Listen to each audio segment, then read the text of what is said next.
Ben, you've talked a lot about how Health Code has a bunch of healthy fats, and we've got this, what we think is the perfect blend of healthy fats. But the average person, they still think that low fat is healthy. Yeah, that's right. They've bought into it, and that it's got to be low fat this or zero fat that. Yeah, fat is essential to the human diet. There's no debating that. We need certain types of fat in our diet. That's one benefit to fat. Also, so much of the conflict around fat comes from very poorly done studies from the 1950s, and that these poorly done studies really acted as the basis upon which the anti-fat movement is built even to this day.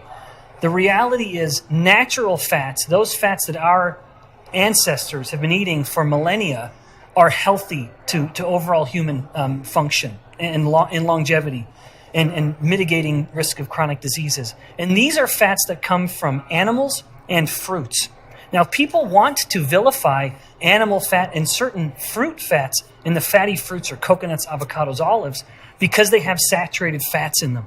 And there's such a myth around saturated fat. The idea is, even taught in the upper levels of academia, you eat saturated fat and they're going to combine together to create a plaque in your blood vessels, and now you're going to die from a heart attack. And that is simply myth. They may as well be saying that little unicorns are flowing through your blood vessels, and that's what's going to give you a heart attack. Although a unicorn wouldn't give you a heart attack. Right. But that's the myth that this paradigm is based on. But when you shift the focus away from these ancestral fats, what we as a species have been eating since the beginning of time, to these modern fats, now you have a problem. So I'm not so bold as to say eat fat and eat it all the time and eat any kind of fat. No. Eat ancestral fats, enjoy them, but worry and scrutinize these refined seed oils. Things like soybean oil or canola oil or cottonseed oil. They hear me saying this, and on one hand they may be thinking, oh, well, those are healthy because they're polyunsaturated fats. Or another person will say, I don't need any soybean oil. Yeah, you do.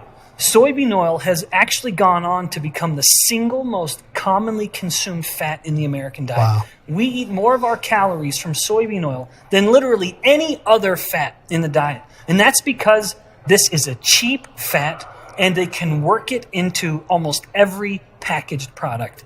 So if you're eating your carbohydrates mostly, when you're looking at those chips or that bread or whatever else it may be, that cake, almost certainly the primary fat in that is going to be some form of soybean oil. And the problem with those oils, they undergo what's called oxidation. They become something called a lipid peroxide.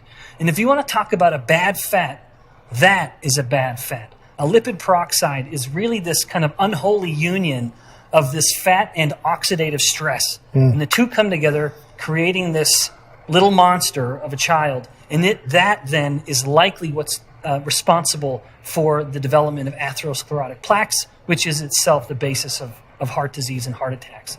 So when it comes to fat, we very much are fat friendly because the evidence supports it in human clinical studies, but also relying on these data, we have focused on the ancestral fats that our ancestors have been eating since the beginning of time, and that's coming from animal sources and the fatty fruits.